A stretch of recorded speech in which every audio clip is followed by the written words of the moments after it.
సగటు మనిషిగా ప్రస్థానం, కళామ్మ తల్లి ముద్దు బిడ్డగా ఎదుగుదల, అక్కున చేర్చుకునే మృదు స్వభావం, ఇంతింతగా సాగిన జీవిత ప్రయాణం, కొత్త పులకరింపులకు దారి తీసేలా అడుగులు, వ్యక్తిత్వమే అభివృద్ధికి కొలమానంగా సాగిన తీరు, రంగం ఏదైనా ప్రజల పక్షమే, అభిమానులకే పట్టం, పుట్టింది బాపట్ల, పెరిగింది నెల్లూరు, అంతటి విలక్షణ వ్యక్తికి అపురూప అవకాశం దక్కింది. ఐక్యరాజ్య సమితి సదస్సులో పాల్గొనేందుకు ఆహ్వానం అందింది. ఆయన మరెవరో కాదు, కోట్లాది ప్రజల హృదయాల్లో చెదరని ముద్ర వేసుకున్న trend leader power star Pawan Kalyan. తెలుగునాట సంచలనం సృష్టించిన వారిలో మెగా బ్రదర్స్ ఒకరు. అంతటి ఖ్యాతిని తీసుకొచ్చిన వారిలో అగ్రనటులు చిరంజీవి, పవన్ కళ్యాణ్, నాగబాబు ఇంట్రెస్టింగ్ హీరోలు. ఇక సినిమా రంగం నుంచి వీరంతా రాజకీయ ప్లాట్ఫామ్ వైపు తొంగి చూశారు. తాజా పాలిటిక్స్ లో పవన్ కళ్యాణ్ కీ రోల్ గా ఉన్నారు. టీడీపీ, జనసేన, బీజేపీ కూటమి భాగస్వామ్యంలో దూసుకుపోతున్నారు. తాజాగా మే 22న అమెరికాలోని ఐక్యరాజ్య సమితి సదస్సులో పాల్గొనేందుకు పవన్ కళ్యాణ్ కు ఆహ్వానం అందింది. మన దేశం నుంచి నలుగురికి అవకాశం దక్కగా అందులో పవన్ కళ్యాణ్ ఒకరు. స్వార్థం లేని నాయకులకు మాత్రమే ఇటువంటి అవకాశం దక్కుతుందనేది ప్రస్తుతం తెలుగునాట సాగుతున్న చర్చ. ఎవరి పవన్ కళ్యాణ్? ఆయన పుట్టుకేంటి? చరిత్రలో నిలిచేంతగా సాగిన ప్రయాణమేంటి? ప్రజల మనిషిగా కితాబులు అందుకుంటున్న కొణిదెల కళ్యాణ్ బాబు గురించి మనం టీవీ అందిస్తున్న ప్రత్యేక కథనంలో తెలుసుకుందాం. ప్రభుత్వ ఉద్యోగి కొణిదెల వెంకటరావు, అంజనాదేవి దంపతుల 3వ కుమారుడు పవన్ కళ్యాణ్ 1968 సెప్టెంబర్ 2న బాపట్లలో జన్మించారు. 1984లో Nellore saint Joseph English medium high స్కూల్లో 10వ క్లాస్ చదివారు. మార్షల్ ఆర్ట్స్ లో ప్రావీణ్యత సంపాదించుకున్నారు. కుంఫుతో పాటు కరాటే నేర్చుకున్న పవన్ కళ్యాణ్ బ్లాక్ బెల్ట్ అందుకున్నారు. మెగాస్టార్ చిరంజీవి క్రెడిటబిలిటీ పవన్ కు కలిసొచ్చింది.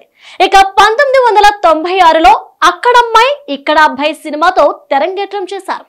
1998లో పవన్ కళ్యాణ్ నటించిన తొలి ప్రేమ సినిమా హిట్ టాక్ అందుకుంది. తెలుగు భాష ఉత్తమ సినిమాగా జాతీయ ఫిలిం పురస్కారం అందుకుంది.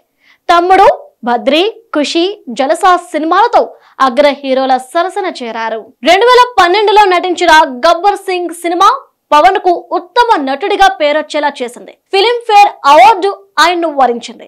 2013లో అత్తారింటికి దారేది సినిమా అత్యధిక వసూళ్లు సాధించిన తెలుగు చిత్రంగా రికార్డు సృష్టించింది. నటుడిగా రాణిస్తూనే ప్రొడ్యూసర్ అవతారమెత్తాడు. Anjana productions, Pawan Kalyan creative works బ్యానర్లపై పవన్ సినిమాలను నిర్మిస్తున్నారు. 2008లో పవన్ రాజకీయ ఎంట్రీ ఇచ్చారు. అన్నా మెగాస్టార్ చిరంజీవి స్థాపించిన ప్రజారాజ్యంలో యూత్ అధ్యక్షుడిగా హోదాలో కీలకంగా వ్యవహరించారు. అనంతరం జరిగిన పరిణామాలతో కాంగ్రెస్ లో ప్రజారాజ్యం విలీనం కావడంతో కొద్ది కాలం సినిమాలకే పవన్ ప్రాధాన్యత ఇచ్చారు. 2014 మార్చి 14న జనసేన పార్టీ పేరుతో ప్రత్యక్ష రాజకీయాల్లోకి పవన్ కళ్యాణ్ ప్రవేశించారు. ఇజం అనే పుస్తకాన్ని రాయడమే కాకుండా జనసేన సిద్ధాంతం కూడా ఇదేనంటూ అభిమానులు ప్రజల్లో తీసుకెళ్లేందుకు అధిక ప్రాధాన్యతనిచ్చారు. విభజన సమయంలో 2014 ఎన్నికల్లో తెలుగు రాష్ట్రాలైన తెలంగాణ, ఆంధ్రప్రదేశ్ ఎన్నికల్లో ఎన్డీఏ కూటమి తరపున ప్రచారం నిర్వహించారు. ఏపీలో టీడీపీ అధికారం చేపట్టింది. అనూహ్యంగా 2019 ఎన్నికల నాటికి చంద్రబాబు సిద్ధాంతాలను విభేదించారు. రాజకీయ జవాబుదారీతనాన్ని కోరుతూ రాజమండ్రి చారిత్రక ధవళేశ్వరం ఆనకట్టపై కవాతు నిర్వహించారు. విద్య, వైద్యంతోనే దేశాభివృద్ధి అని భావించే పవన్ ఉద్దానం కిడ్నీ వ్యాధిగ్రస్తులకు అండగా నిలిచారు. నిరసనలు, నిరాహార దీక్షలతో ప్రభుత్వంలో చైతన్యం తెప్పించారు. గ్రామాల్లో కూడా డయాలసిస్ కేంద్రాలను నిర్మించేందుకు పోరాటాన్ని తీసుకెళ్లారు. సమస్యలపై కేంద్ర బీజేపీతో సైతం కొట్లాడారు. డ్రగ్జింగ్ కార్పొరేషన్ ఆఫ్ ఇండియాని ప్రైవేటీకరించాలన్న కేంద్ర నిర్ణయాన్ని వ్యతిరేకించారు. కరువు పీడిత ప్రాంతం రాయలసీమ నుండి వలసలు వెళ్లి ఆత్మహత్యలు చేసుకున్న రైతులకు అండగా నిలిచారు. వారి నిరసన పాదయాత్రకు పవన్ కళ్యాణ్ నాయకత్వం వహించారు. 2019 ఎన్నికలలో 2 తెలుగు రాష్ట్రాలలో వామపక్ష పార్టీలైన సిపిఐ, సిపిఎం, బీఎస్పీలతో కలిసి పోటీకి సై అన్నారు. 140 సెగ్మెంట్లలో పోటీ చేశారు. నాడు జరిగిన ఎన్నికల్లో రాజోలు సీటును గెలుచుకుని జనసేన బోణి కొట్టింది. అనూహ్యంగా భీమవరం, గాజువాక 2 చోట్ల నుంచి పోటీ చేసిన పవన్ కళ్యాణ్ ఓటమి పాలయ్యారు. అయితే రాష్ట్ర వ్యాప్తంగా జరిగిన పోలింగ్ లో 6.78% ఓట్లను సాధించారు. తన పార్టీకి లభించిన 21 లక్షల ఓట్లతో చాలా మంది అభ్యర్థుల విజయాల్లో గేమ్ చేంజర్ గా నిలిచారు. నాడు అధికారం జగన్ దక్కించుకున్నారు. ఓవైపు రాజకీయాలు, మరోవైపు సినిమాలు, ఈ రెండింటితో పాటు కొన్ని రికార్డులను కూడా పవన్ సొంతం చేసుకున్నారు. 2001లో ప్రముఖ పెప్సీ కంపెనీ పవన్ ను తమ బ్రాండ్ అంబాసిడర్ గా ప్రకటించింది. ఆ ఘనతను సాధించిన తొలి దక్షిణాది హీరోగా నిలిచిన క్రెడిట్ పవన్ వశమైంది.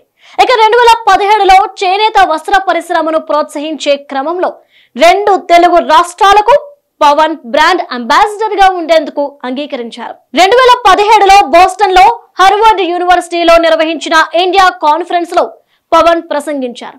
నేను పెద్దగా చదువుకోలేదని, కానీ సమాజం పైనే నా ఫోకస్ అంటూ సభాముఖంగా చెప్పారు. 2017 నవంబర్లో ఇండో యూరోపియన్ బిజినెస్ ఫోరం నుండి గ్లోబల్ ఎక్సలెన్స్ పురస్కారం అందుకున్నారు. ఇక వ్యక్తిగత జీవితంలో పవన్ ఒడిదుడుకులు ఎదుర్కొన్నారు. నందిని, రేణు దేశాయిలను వివాహం చేసుకుని వ్యక్తిగత కారణాలతో విడిపోయారు. అనంతరం రష్యా నటి అన్నా లెజనేవాను పెళ్లి చేసుకున్నారు. 2019 నుంచి పవన్ తన పొలిటికల్ స్పీడ్ పెంచారు. వైసీపీ ప్రభుత్వ వ్యతిరేక నిర్ణయాలను ఎండగట్టారు. అక్రమ మైనింగ్, నిరుద్యోగం, ప్రతీకార దాడులపై తీవ్ర స్వరంతో గళమెత్తారు.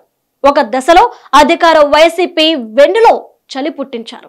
దీంతో పవన్ కళ్యాణ్ ను బలహీనపరిచేలా జగన్ అండ్ టీం వ్యవహరించారు. అయినా నిగ్రహంతో వాటిని ఎదుర్కొన్నారు. రాజకీయ ఎదుగుదలను ఓర్చుకోలేని వైసీపీ ప్రభుత్వం ఆయన పర్యటనల్లో సైతం ఆంక్షలు పెట్టినప్పటికీ బెదరలేదు, చెదరలేదు. సరికదా మరింత దూకుడు వ్యవహరించారు. ప్రజా సమస్యలను ప్రభుత్వం దృష్టికి తీసుకెళ్లారు. బాధితులకు అండగా నిలిచారు. తన రాజకీయ పర్యటనల్లో కూడా దేశ సైనికతను, ఆధ్యాత్మిక చింతనను తీసుకొచ్చారు. తాను తలపెట్టిన ఆ వారాహి యాత్ర స్టిల్ కంటిన్యూ. పుస్తకాలతోనే విజ్ఞానం అనే మాటలు పవన్ కు బాగా కనెక్ట్. పేరొందిన రచయితలను ఆయన ఫాలో అవుతుంటారు. Nelson Mandela long walk to freedom తో పాటు వనవాసి, గడ్డి పరకతో విప్లవం, అలానే తాకట్టులో భారతదేశం, ఇలా ఎన్నో. పవన్ కళ్యాణ్ ఎక్కువగా మార్టిన్ లూథర్ కింగ్ పుస్తకాలను ఇష్టపడతారు. ఇక ఆ ప్రభావం ఆయన్ను కొన్ని సంవత్సరాల పాటు వెంటాడిందని కూడా అప్పుడప్పుడు తను మాట్లాడే మాటలతో తెలుస్తుంది. జనసేన పార్టీ ఏర్పాటుతో కష్టపడి సంపాదించిన మొత్తాన్ని సైతం ఖర్చు పెట్టేందుకు కూడా పవన్ కళ్యాణ్ వెనకాడలేదు. కౌలు రైతు భరోసా, క్రియాశీలక కార్యకర్తలకు ప్రమాద భీమాను స్వయంగా చెల్లించారు.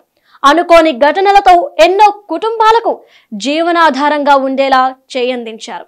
దాన ధర్మాలు చేసేందుకు పవన్ కళ్యాణ్ చేయి ఎప్పుడు ముందుంటుంది. కేంద్రీయ సైనిక బోర్డుకు ₹1 కోటి, తెలుగు రాష్ట్రాల సీఎం సహాయ నిధికి ₹1 కోటి, హిందువుల పవిత్ర ఆలయంగా విరాజిల్లుతున్న రామ మందిరం నిర్మాణంలో తన పాత్రను చూపించారు. శ్రీరామ జన్మభూమి తీర్థక్షేత్ర ట్రస్ట్ కు ₹30 లక్షల విరాళంగా అందించారు.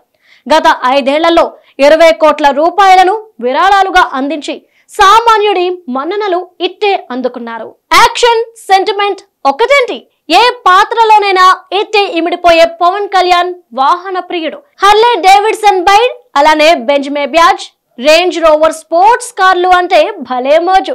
జనసేన పార్టీకి కార్యకర్తలు కాదు, వారంతా సైనికులు అంటూ అభిమానాన్ని మరింతగా అందుకున్న పొలిటికల్ లీడర్ పవన్. అంతేనా, ఏనాడు ఎవరిని వ్యక్తిగతంగా విమర్శించడు, బాధ్యతగా వ్యవహరించమని పదే విజ్ఞప్తి చేసే పవన్ 2024 ఎన్నికల్లో కొత్త స్ట్రాటజీ ఎన్నుకున్నారు. చంద్రబాబుతో మళ్లీ జతకట్టారు. వైసీపీ వ్యతిరేక ఓటు చీలకుండా ఎన్డీఏ కూటమి విజయం అందుకునేందుకు తీవ్రంగా శ్రమిస్తున్నారు. సార్వత్రిక అసెంబ్లీ ఎన్నికల అనంతరం అమెరికా ఐక్యరాజ్య సమితిలో ప్రసంగించనున్న పవన్ కళ్యాణ్ కు ఆల్ ది బెస్ట్ చెబుదాం. దిగ్విజయంగా తిరిగి రావాలని కోరుకుందాం.